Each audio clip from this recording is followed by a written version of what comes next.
दोस्तों, क्या आपकी अपराजिता की बेल पर फूल नहीं आ रहे हैं? फूल की जगह सिर्फ पत्तियां आ रही हैं, या फूल बहुत कम मात्रा में आ रहे हैं, या फिर एक बार फ्लावरिंग होने के बाद में दूसरी बार फ्लावरिंग स्टार्ट नहीं हो पा रही है? तो दोस्तों, इस चीज़ का एक बार आप अपने पौधे पर इस्तेमाल करें और एक ही बार के इस्तेमाल से आपके पौधे पर कलियां बननी स्टार्ट हो जाएंगी। तो ये क्या चीज़ है और किस तरीके से इसको आपको अपने अपराजिता के पौधे में कब और कितने समय के अंतर पर इस्तेमाल करना है, चलिए आगे वीडियो में देखते हैं। नमस्कार दोस्तों, आप सभी का अपने चैनल पर एक बार फिर से स्वागत है। तो चलिए दोस्तों, वीडियो की शुरुआत करती हूँ। तो दोस्तों, अपराजिता का पौधा हो या कोई भी फूल वाला पौधा हो, अगर उसमें फूल नहीं आ रहे हैं या पौधा अच्छी तरीके से ग्रोथ नहीं कर रहा है, तो उसमें 3 चीज़ों की कमी होती है। पहली चीज़ होती है धूप की कमी, क्योंकि जितने भी हमारे फूल वाले पौधे होते हैं उनको पूरी देर की धूप चाहिए होती है। तो इसी तरीके से अगर आपने अपराजिता के पौधे को घर में लगा रखा है, तो उसको आप कम से कम 5 से 6 घंटे की धूप ज़रूर दिखाएं। इससे कम की धूप में अपराजिता के पौधे पर फूल नहीं आते हैं, सिर्फ पौधा ही ग्रोथ करता रहता है। दूसरी चीज़ होती है कि किसी भी पौधे पर अगर फ्लावरिंग नहीं हो रही है, तो आपने उसके लिए किस तरीके की मिट्टी को तैयार किया है। तो दोस्तों, अपराजिता के पौधे को हल्की नमी वाली मिट्टी पसंद होती है, इसलिए आप जब भी इस पौधे को अपने घर में लगाएं और उसके लिए आप मिट्टी को तैयार करें, तो उसमें आप 70% बगीचे की साफ़ मिट्टी को मिलाएं और 20% आप उसमें कंपोस्ट मिलाने के साथ साथ 10% आप उसमें रेत यानी कि बालू को ज़रूर मिलाएं। बालू को मिला देने से मिट्टी पोरस हो जाती है और मिट्टी की फर्टिलिटी काफ़ी बढ़ जाती है, जिसकी वजह से पौधा अच्छी तरीके से ग्रोथ करता है। तीसरी चीज़ होती है किसी भी पौधे पर फूल ना आना। तो जितने भी हमारे परमानेंट पौधे होते हैं उनमें रूट बाउंड बहुत जल्दी हो जाता है। तो उसी तरीके से अगर आपका अपराजिता का पौधा 1 से 2 साल पुराना हो गया है और आपने उसको रिपोर्ट नहीं किया है सीजन आने पर, तो भी उस पौधे पर आपके फूल नहीं आएंगे। इसके अलावा समय समय पर पौधे की प्रूनिंग करना भी काफ़ी ज़रूरी होता है, क्योंकि जब प्रूनिंग करी जाती है तो एक्स्ट्रा जो नई ब्रांचें निकलती हैं उन्हीं ब्रांचों पर फूल आते हैं। तो दोस्तों, ये ऐसी 3 बातें हैं जिनको कि अगर किसी पौधे पर ध्यान दे दिया जाता है, तो उस पौधे में जब फर्टिलाइज़र डाली जाती है तो उस पौधे की ग्रोथ भी काफ़ी अच्छी होती है और उस पर फ्लावरिंग भी काफ़ी अच्छी होती है। और अगर इनमें से किसी एक चीज़ की कमी रह जाती है, तो फिर आप कितनी भी फर्टिलाइज़र डालें, आपके पौधे की ना तो उतनी अच्छी ग्रोथ होगी और ना उस पर उतनी अच्छी फ्लावरिंग स्टार्ट होगी। चलिए दोस्तों, अब देखते हैं कि हमें अपने अपराजिता के पौधे को कौन सी फर्टिलाइज़र देनी है और किस तरीके से बनाकर देनी है।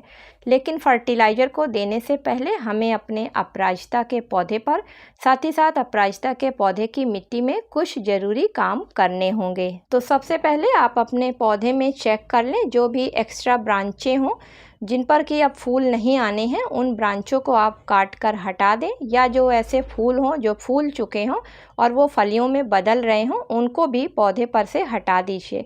क्योंकि ये सभी चीज़ें जब आप फर्टिलाइज़र देंगे तो लेने लगेंगी एनर्जी और पौधा आगे ग्रोथ नहीं कर पाएगा।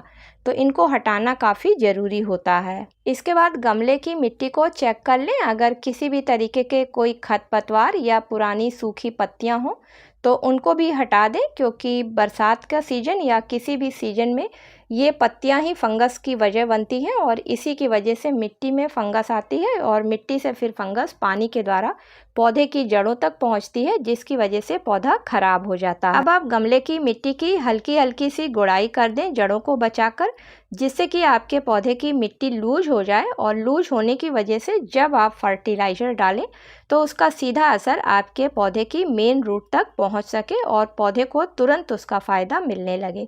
इसके अलावा जब मिट्टी लूज हो जाएगी तो ऑक्सीजन अच्छी तरीके से पौधे की जड़ों तक पहुंचने लगेगी और दी गई फर्टिलाइज़र को जड़ें एक्टिव होने की वजह से जल्दी एब्जॉर्ब कर लेंगी। तो दोस्तों, सामने आप जो ये फर्टिलाइज़र देख रहे हैं, ये सरसों के दाने यानी कि मस्टर्ड सीड से बनी हुई फर्टिलाइज़र है और इसमें बहुत से ऐसे पोषक तत्व पाए जाते हैं जो कि अपराजिता के पौधे या फिर किसी भी अगर फूल वाले पौधे पर इस्तेमाल किया जाता है तो उस पौधे की ग्रोथ और उस पौधे पर फ्लावरिंग बहुत जल्दी स्टार्ट हो जाती है। तो दोस्तों, सरसों के दानों में काफ़ी अच्छी मात्रा में NPK पाई जाती है, यानी कि 2% नाइट्रोजन होती है, 1.2% पोटेशियम होता है और 1.8% फास्फोरस पाया जाता है। इसके अलावा इसमें 30 से 35% तक प्रोटीन भी पाई जाती है। इसी के साथ में इन दानों में जिंक, कैल्शियम, मैग्नीज, सोडियम के साथ साथ मिनरल्स भी पाए जाते हैं और जिसके इस्तेमाल से पौधे पर फूल जल्दी आने लगते हैं और पौधे भी काफ़ी स्वस्थ बने रहते हैं।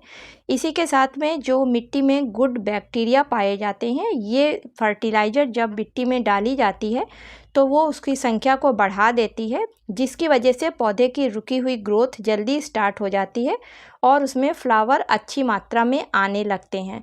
दोस्तों, सरसों के दानों में 8 से 10% तक ऑयल भी पाया जाता है, जो कि एक नेचुरल कीटनाशक का पौधों पर काम करता है और इसके इस्तेमाल से पौधों की मिट्टी में किसी भी तरीके के कीड़े या फिर बीमारियां नहीं लगती हैं।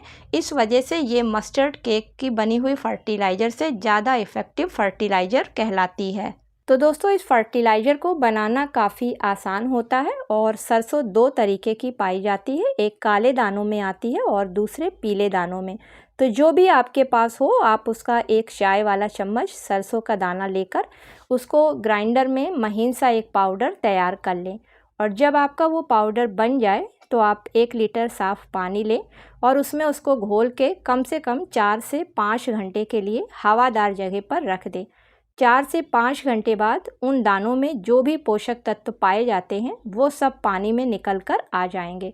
अब आप गुड़ाई करी हुई मिट्टी में धीरे धीरे करके इस फर्टिलाइज़र को डाल दें। तो दोस्तों, इस फर्टिलाइज़र का हर 15 दिन के अंतर पर इस्तेमाल करना होता है और मैं अपने अपराजिता के पौधे पर इसी फर्टिलाइज़र का इस्तेमाल करती हूँ हर 15 दिन के अंतर पर। तो रिज़ल्ट आपके सामने है। किसी भी पौधे पर आप इसका इस्तेमाल कर सकते हैं जिस पौधे में फ्लावरिंग कम होती है या नहीं होती है, तो पौधे में फ्लावरिंग होने लगती है। इस फर्टिलाइज़र का आपको अपने पौधों में तभी इस्तेमाल करना है दोस्तों जब गमले की मिट्टी सूखी हुई हो। उम्मीद करती हूँ कि आज का वीडियो आप लोगों को पसंद आया होगा। अगर दोस्तों पसंद आया हो तो इसे लाइक और शेयर करें। मिलती हूँ किसी अगले वीडियो में किसी नई जानकारी के साथ में। तब तक के लिए दोस्तों हैप्पी गार्डनिंग।